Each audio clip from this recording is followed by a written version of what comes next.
Hello, अस्सलाम वालेकुम। कैसे हैं आप लोग? होप इंशाल्लाह आप सब ठीक ठाक होंगे। तो वेव ऑप्टिक्स के प्रीवियस क्लास में मैंने आपको superposition principle of light waves के बारे में बोला था, या सुपरपोजिशन ऑफ वेव्स के बारे में बोला था। उसमें मैंने आपको constructive superposition and destructive superposition को थोड़ा बहुत समझाया हुआ था, और उसी को मैं आगे लेके चलता हूं। जैसे मैं उसको थोड़ा सा रिमाइंड कराने की कोशिश करूंगा आपको।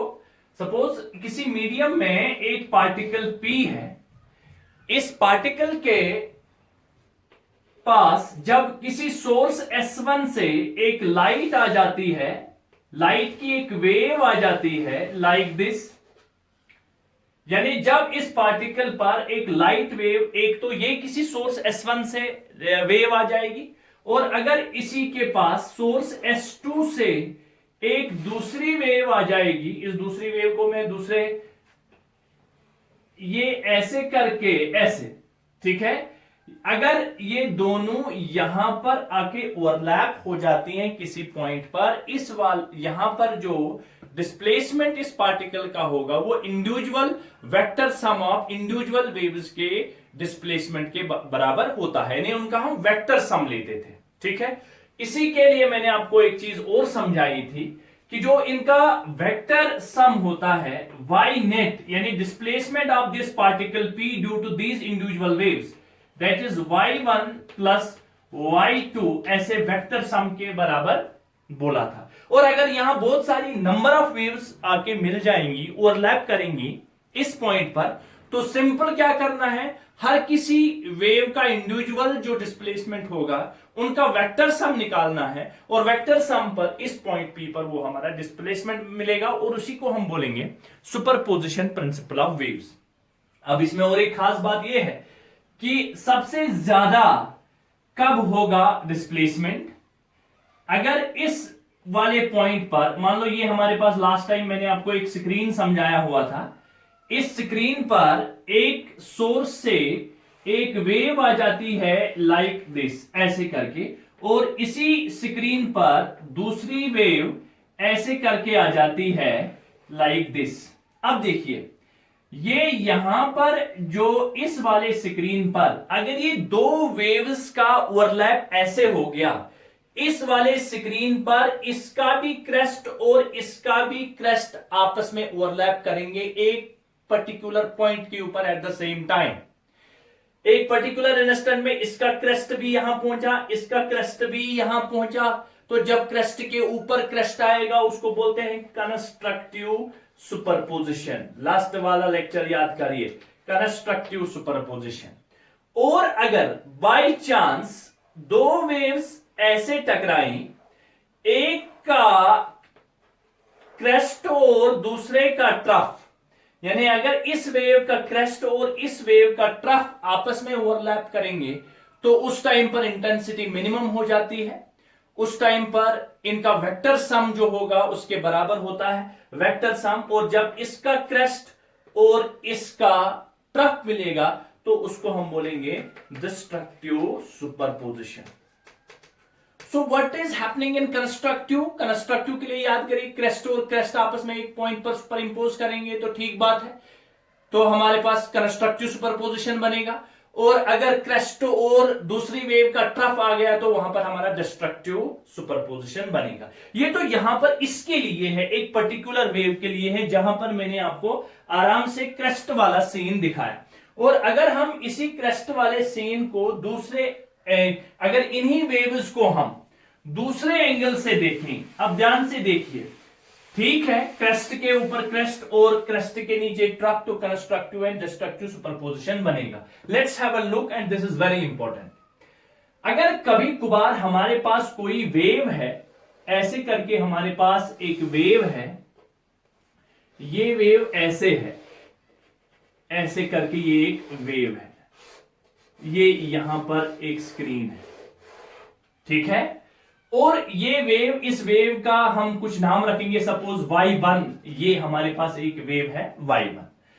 अब हमारे पास एक दूसरी वेव है, एक ध्यान से देखिए, ये हमारे पास एक दूसरी वेव है, और ये दूसरी वेव जो है ये स्टार्ट होती है इस वेव अगर यहां पर इसका 0 है तो ये जो वेव है ये इससे पहले स्टार्ट हो जाती है। लेट्स हैव अ लुक कैसे, आप ध्यान से देखिए, ध्यान से देखिए, ये एक वेव 0 से लेकर ऐसे करके यहां पहुंचती है इस वाले स्क्रीन पर।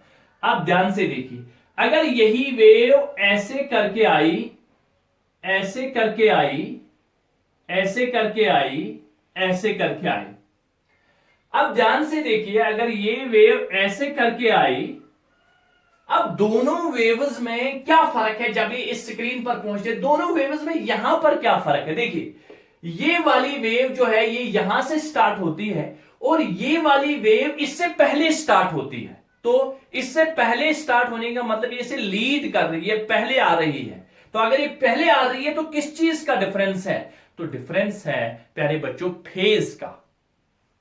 समझ आया।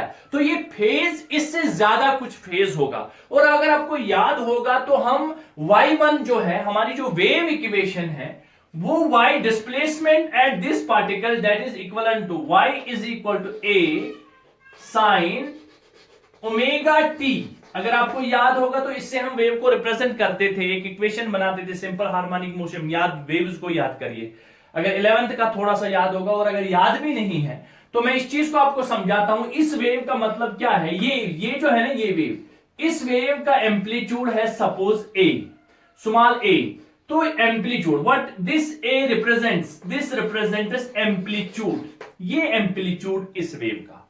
और साइन से मतलब it is a sinusoidal wave, omega is the angular frequency at time T. तो ये साइन मतलब साइनोसाइडल, साइनोसाइडल एक वेव है, रिपीट कर रही है, पीरियोडिक वेव सिंपल एसएचएम कर रही, सिंपल हार्मोनिक वेव है। साइन वो वाला रिप्रेजेंट करता है, साइन वो, और ओमेगा है एंगुलर फ्रीक्वेंसी इन टी।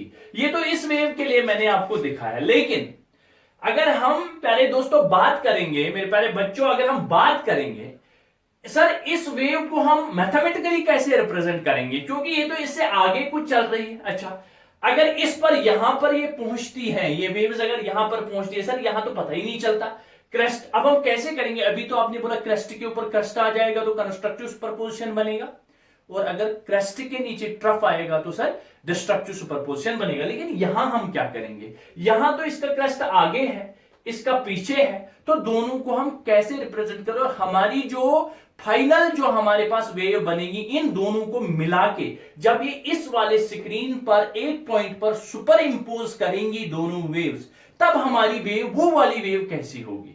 यहां तो क्रेस्ट के ऊपर क्रेस्ट नहीं है, ट्रफ के नीचे ट्रफ, ट्रफ के ऊपर क्रेस्ट नहीं है, ये तो पहले इसे लीड कर रही है।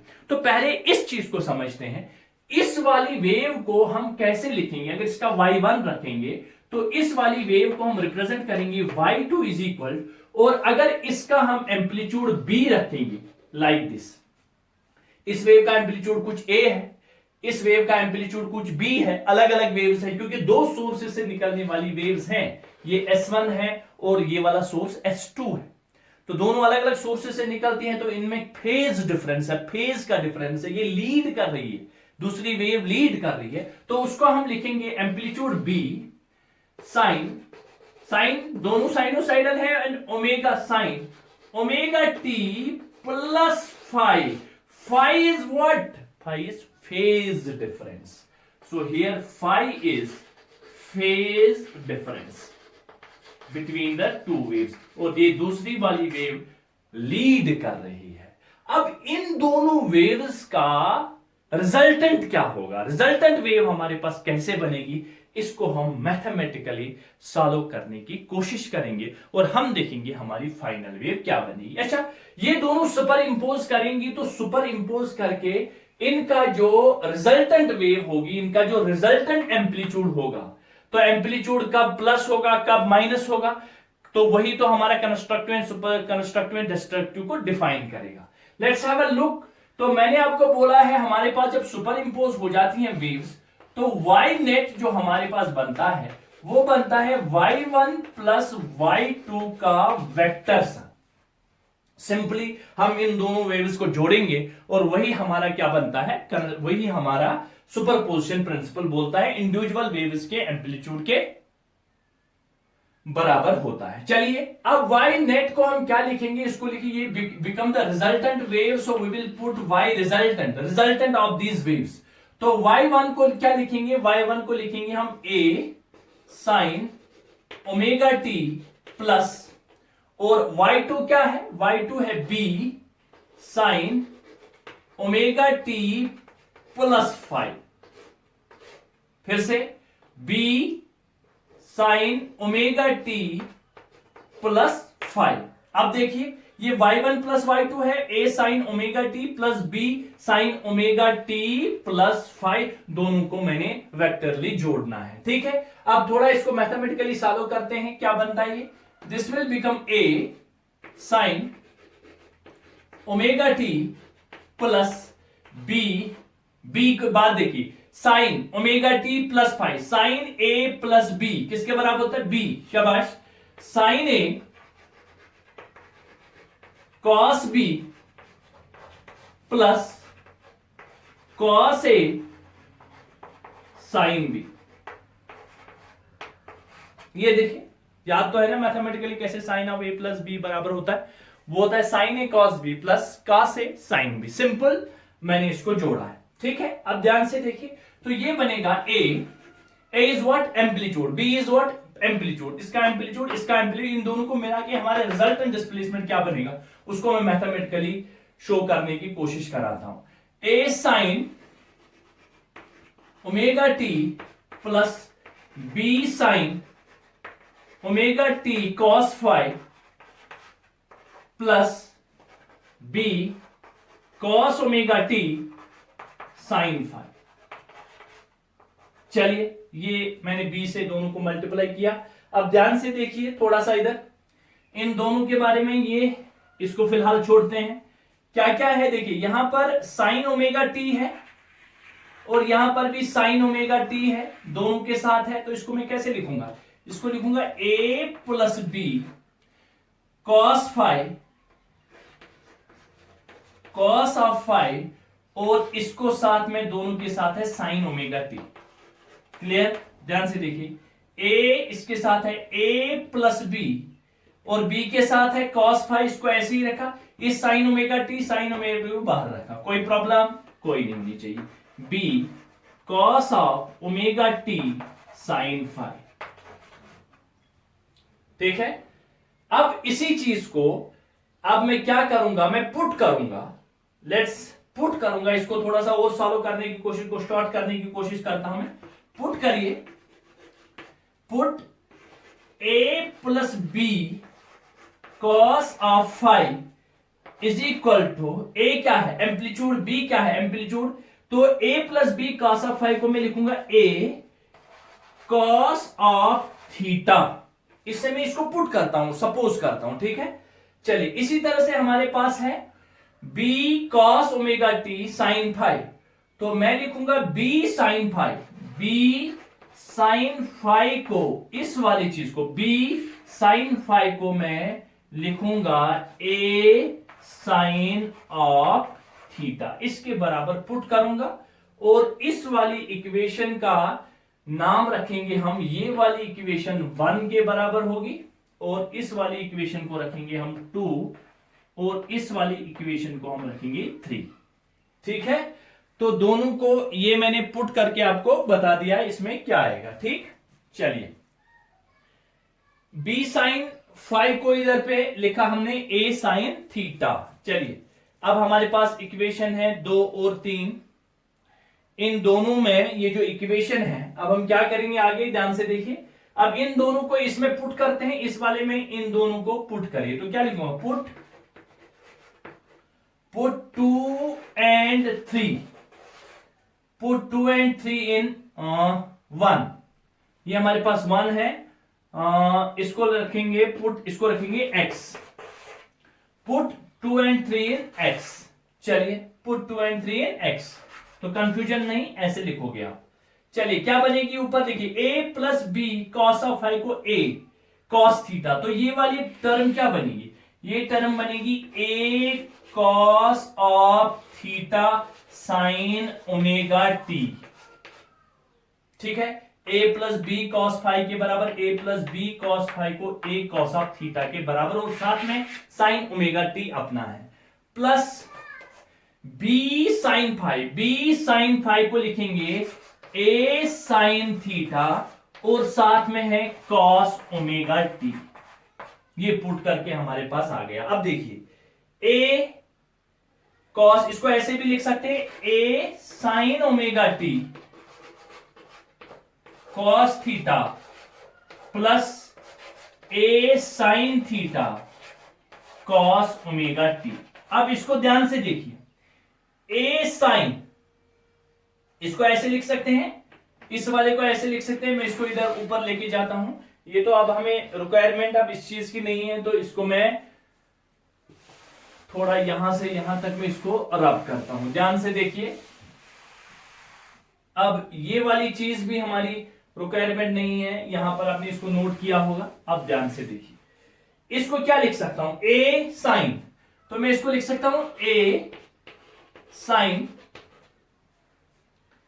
Omega T plus theta, A sine omega T plus theta. देखिए A sine A plus B, sine of A plus B, ये बनेगा ए साइन ए को लिखे sine A cos B, sine omega T cos theta, sine omega T cos theta, plus A sine A cos B plus cos A मतलब हो गया cos omega T sine A, तो cos A sine B sine theta. यानी इस formula को, ये formula जो है ये यहां पर बनती है sine of omega T plus theta, और उसको हम ऐसे भी लिख सकते हैं A sine omega T plus theta, और अगर ये 3 और 4 है, ये 5। आराम से देखने की कोशिश करिए। देखिए A sine A cos B cos theta, sine A cos B plus cos A cos omega T sine A sine B sine theta. ठीक है, ये इसके बराबर है। तो ये हमारे पास क्या है, this will become the y resultant, यानी जो इन दोनों का, ये दो ऐसी वेव्स हैं जिनका कुछ फेज डिफरेंस था फाई, ये दोनों जब सुपर इंपोज हो गई तो इनमें रिजल्टेंट वेव जो हमें मिली वो ये है। तो ये रिजल्टेंट वेव है क्या, ये रिजल्टेंट वेव भी तो वही है, ए एम्पलीट्यूड, दोनों को मिला के जो एम्पलीट्यूड बनता है उसको एम्पलीट्यूड, साइन मतलब it is a sinusoidal wave, omega T plus theta, तो ये भी तो वही है, और इन दोनों का जो फेज डिफरेंस है वो थीटा है, यानी इन दोनों को मिला के हमें ये बनता है। तो ये वेव है क्या, ये वेव भी तो वही चीज है। The resultant wave is a simple harmonic wave, तो इसको क्या लिख सकते हैं, इसको लिख सकते हैं the resultant wave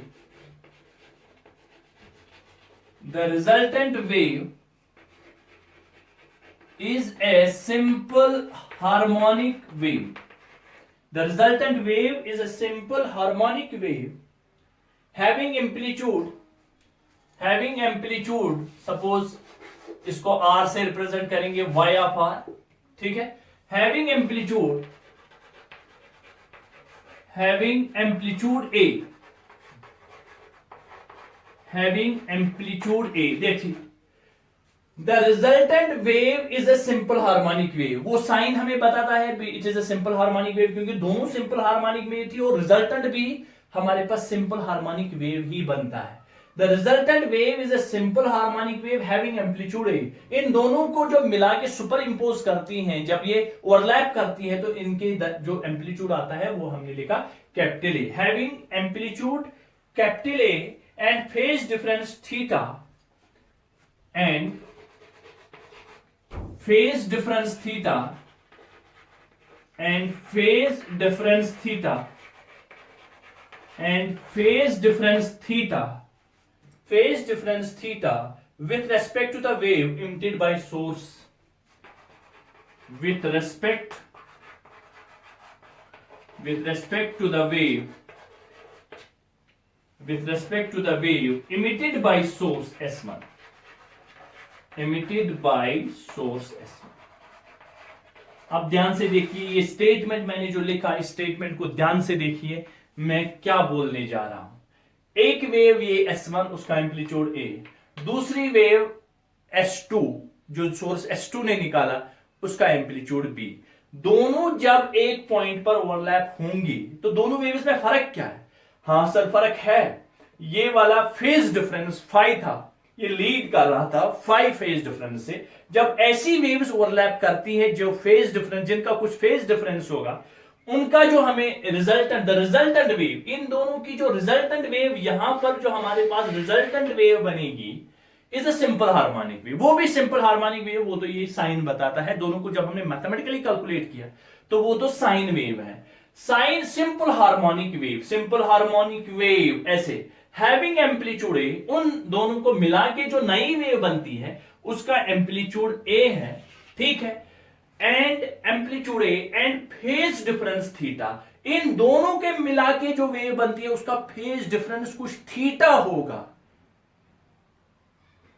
respect to the wave emitted by source. उस वाली वेव जो सोर्स S1 ने निकाली थी उसके कंपैरिजन में इसका भी कुछ फेज डिफरेंस है, and that phase difference is theta, ठीक है। जो रिजल्टेंट वेव में भी फेज डिफरेंस है, थीटा है। अब हम आगे इस एम्पलीट्यूड को फाइंड आउट करेंगे, आगे हम इस थीटा को फाइंड आउट करेंगे। तो थीटा को भी हम फाइंड आउट करने जा रहे हैं और इसको भी हम फाइंड आउट करने जा रहे हैं, दोनों को, ठीक है। Let's have a look. अब हम क्या करेंगे, डिटरमाइन करेंगे determination of amplitude of resultant wave and theta. अब हम एम्पलीट्यूड की एक इक्वेशन बनाएंगे और थीटा को कैसे निकालेंगे उसकी एक इक्वेशन बनाएंगे। अब हमारे पास एम्पलीट्यूड कितना होगा, जब दो वेव्स का आपस में फेज डिफरेंस होगा, उनका थीटा कितना होगा और साथ साथ में उनका एम्पलीट्यूड कितना होगा जब ये आपस में ओवरलैप करेंगे, ठीक है। तो उसके लिए कहां से स्टार्ट करना है, squaring and adding 2 and 3, squaring and adding, squaring and adding 2 and 3, इन दोनों को स्क्वायरिंग एंड एडिंग करिए, क्या आएगा, a प्लस बी का whole square, a plus B cos of phi का whole square plus B square sine square five is equal to A square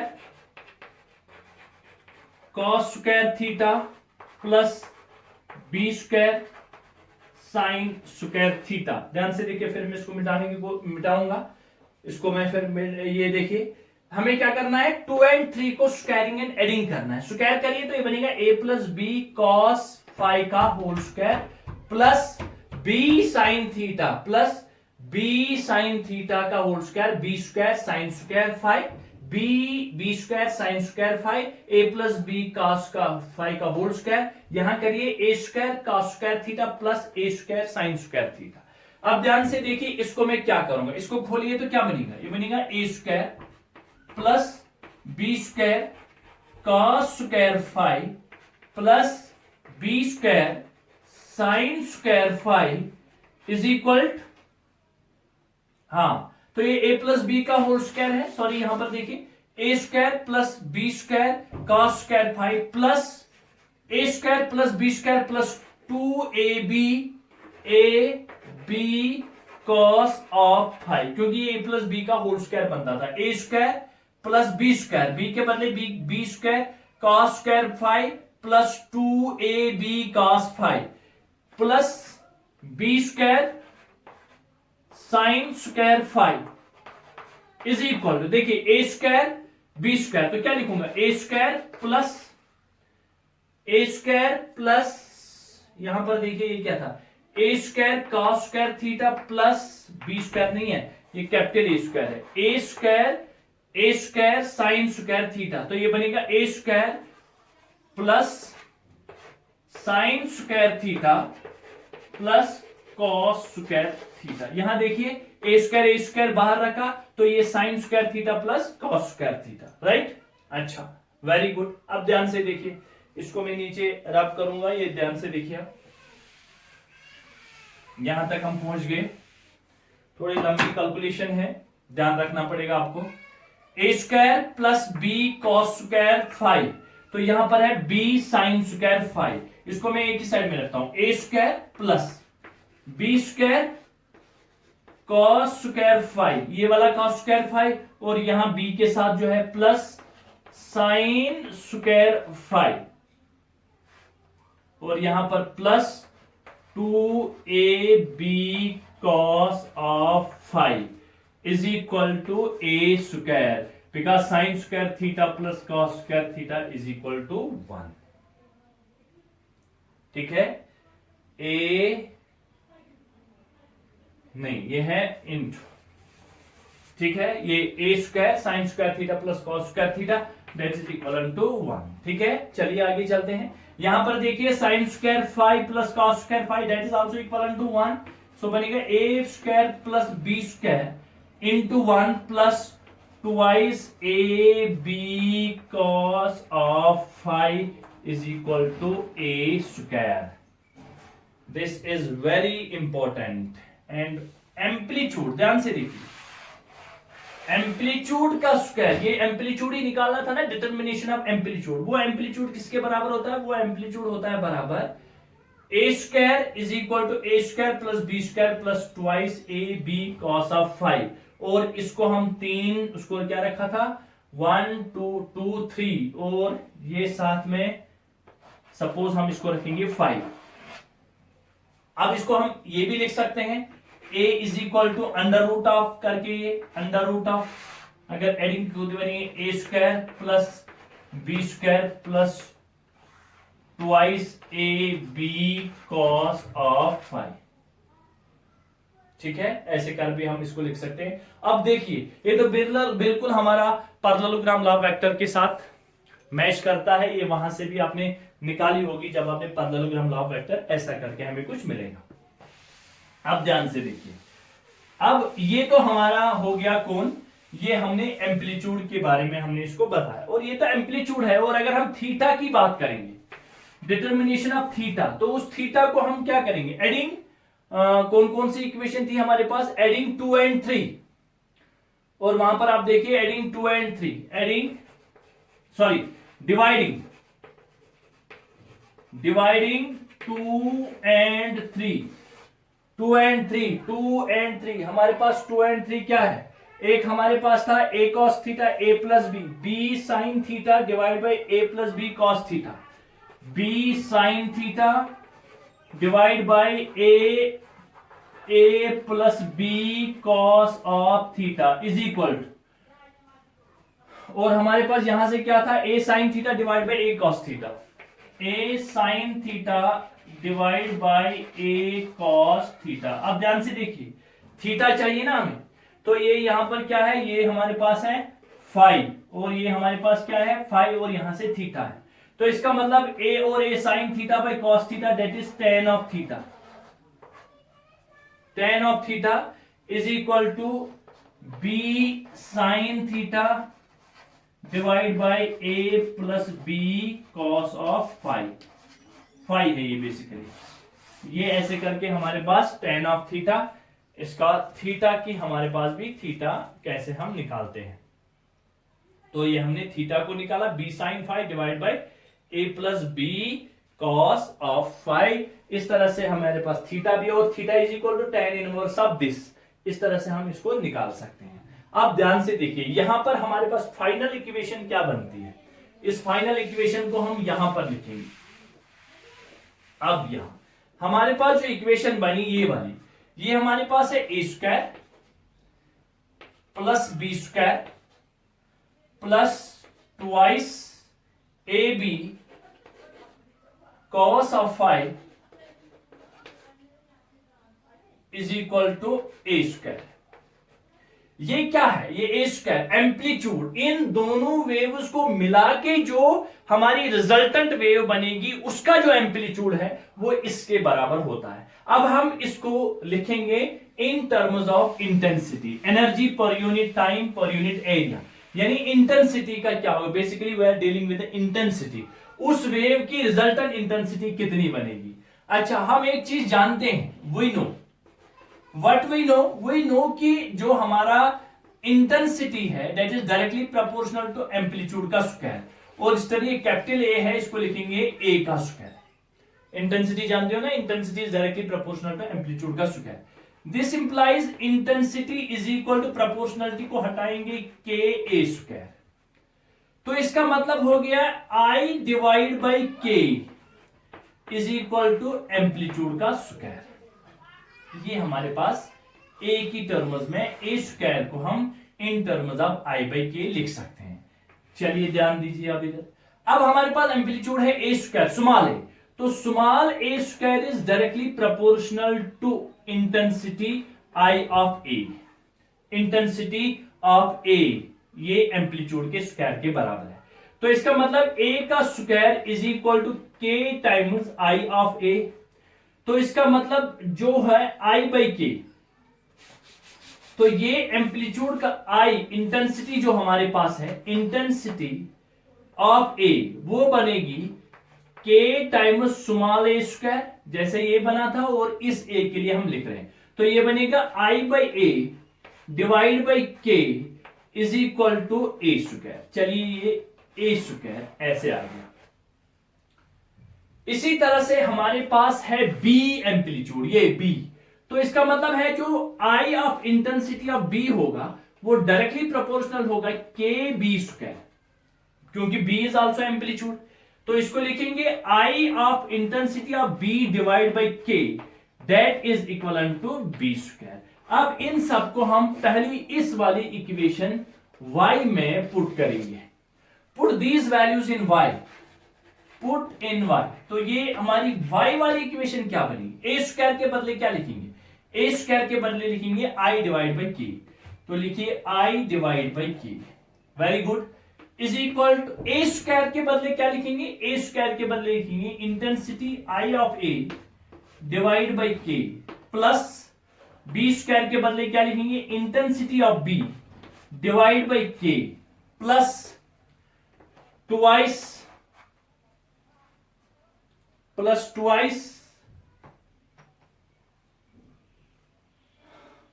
twice और वहां पर ये तो बनेगा हमारे पास अंडर। चलिए तो हमारे पास अब ट्वाइस तो ये हो गया, ए के बदले क्या लिखेंगे, देखिए ए क्या है, ए स्क्वायर है यहां, तो इसको लिखा आई बाई के, लेकिन ये तो यहां पर ए ही है, तो इसको हम रूट, इसको स्क्वायर हटाएंगे तो इसको रूट लगाएंगे, तो ये बनेगा आई ए बाई के इंटू आई बी बाई के, चलिए कॉस ऑफ फाइव। ये देखिए अब रूट क्यों आ गया, क्योंकि यहां पर ए स्क्वायर था तो इंटेंसिटी डायरेक्टली प्रोपोर्शनल ए स्क्वायर, कोई प्रॉब्लम नहीं, लेकिन यहां तो खाली ए था, तो ए को हम इन टर्म्स ऑफ आई लिखेंगे अंडर रूट ऑफ आई, तो ये हमारे पास एक्सप्रेशन बनती है इंटेंसिटी के लिए। अब देखिए ये के, ये वाला के, ये वाला के, ये के और सबके साथ के, तो हम इसको आराम से हटा सकते हैं, कोई प्रॉब्लम नहीं। तो इसको क्या लिख सकते हैं हम, इसको लिख सकते हैं intensity I is equal to I a plus I B plus twice under root of I A I B cos of five करके ऐसा लिख सकते हैं, ठीक है। ये हमारे फाइनल जो रिजल्टेंट वेव है, इन दोनों को मिला के जो हमारे पास रिजल्टेंट वेव बनेगी उसकी इंटेंसिटी इसके बराबर होगी, I A intensity of wave A coming from source S1 I B plus twice under root I A I B cos five. अब ध्यान से देखिए ये वाली चीज आई ए तो हम जानते हैं, इसका एम्पलीट्यूड, इसकी इंटेंसिटी, आई बी को भी हम जानते हैं, इसकी इंटेंसिटी, लेकिन यहां पर इन दोनों का ये वाली जो टर्म है इसको हम क्या लिखेंगे, this term is known as interference term, ये इंटरफेरेंस टर्म है। तो इस वाली टर्म को, ये यहां से लेकर यहां तक जो टर्म है, इस वाली टर्म को हम बोलते हैं इंटरफेरेंस टर्म, इंटरफेरेंस टर्म। तो ये खाली ये दो वेव्स जब आपस में ओवरलैप करती हैं तो खाली ये individual I a plus I b नहीं होता, इन दोनों को और एक टर्म भी साथ में जब इनको जोड़ते हैं तो और एक टर्म भी साथ में होती है जिसको है twice under root I A I B cos five. ये वाली टर्म को बड़े अच्छे से याद करिए, ये वाली इंटेंसिटी दोनों को मिला के यहां पर एक पर्टिकुलर पॉइंट पर जो इंटेंसिटी मिलेगी वो खाली आई ए प्लस आई बी नहीं है, और एक एडिशनल टर्म है, और उस एडिशनल टर्म में ये दोनों मल्टीप्लीकेशन में है, ऐसे अंडर रूट करके ए आई बी, इस वाली टर्म को बोलते हैं interference term.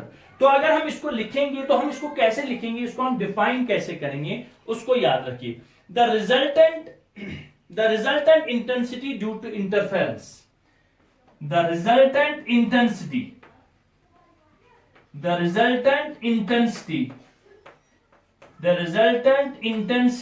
due to interference,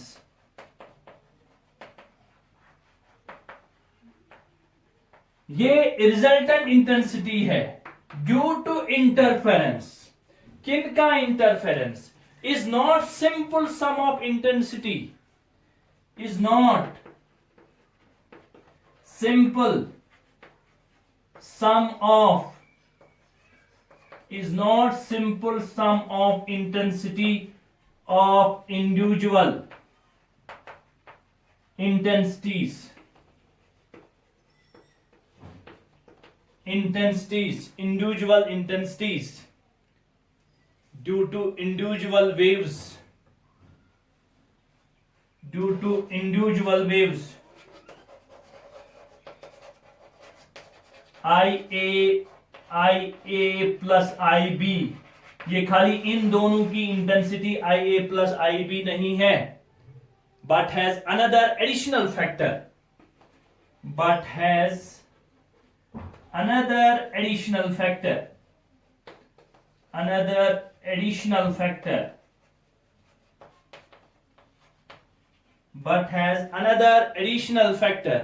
twice. वो एडिशनल फैक्टर क्या है? वो एडिशनल फैक्टर है twice under root of I A I B cos of phi. यानी ये खाली इंडिविजुअल इंटेंसिटी जो इन दोनों को ओवरलैप करके एक पॉइंट पर जो इनकी इंटेंसिटी मिलेगी, वो वाली इंटेंसिटी खाली आई ए प्लस आई बी की इंटेंसिटी नहीं है, और एक एडिशनल टर्म फैक्टर भी है, और वो एडिशनल फैक्टर है twice under root of I A I B cos of phi, also which is known as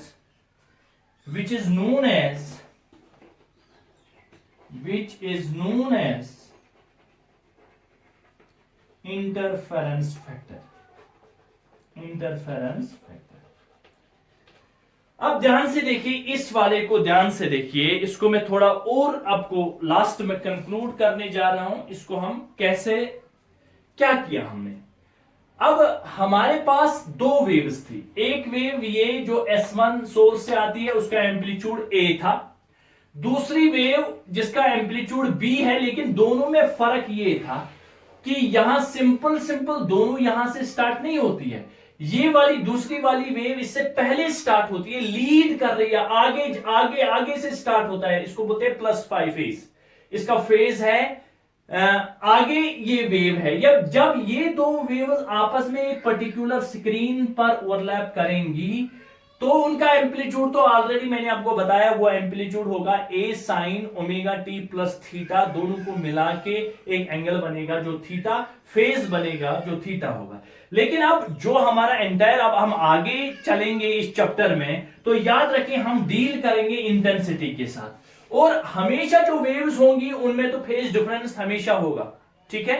तो जब भी इस तरह की वेव्स हमें मिलेंगी उनकी इंटेंसिटी जो रिजल्टेंट इंटेंसिटी होगी वो एक तो इसका आई ए है और दूसरी का आई बी है, plus twice under root of इन दोनों का मिक्सअप जो फैक्टर होगा उस वाले फैक्टर को बोलेंगे इंटरफेरेंस फैक्टर, और इसको बोलते हैं इंटरफेरेंस टर्म।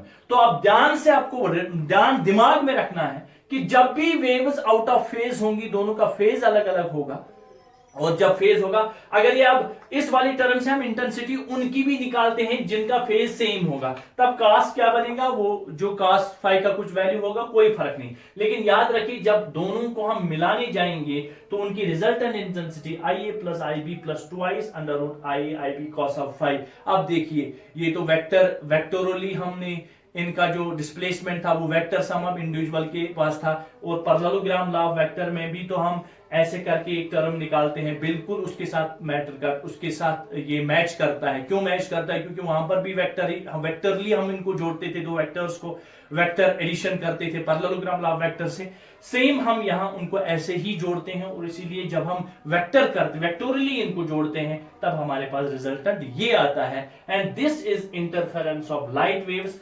उन दो लाइट वेव्स का इंटरफेयर जब होता है, जब आउट ऑफ फेज होती है, उनका हमारे पास रिजल्टेंट इंटेंसिटी कितनी बनती है, और वो रिजल्टेंट इंटेंसिटी इसके बराबर।